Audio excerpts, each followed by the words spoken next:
भोळा नयनी विशाळा, अर्धांगी पार्वती सुमनांच्या माळा, विभूतीचे उधळण शितिकंठ निळा, ऐसा शंकर शोभे उमा वेल्हाळा. जय देव जय देव.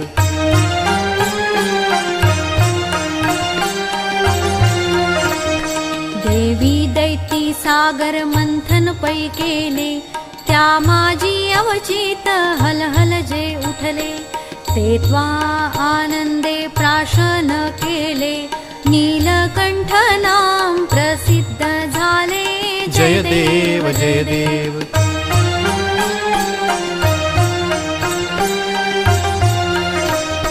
व्याघ्रांबर फणीवरधर सुंदर मदनारी, पंचानन मनमोहन मुनिजन सुखकारी, शतकोटीचे बीज वाचे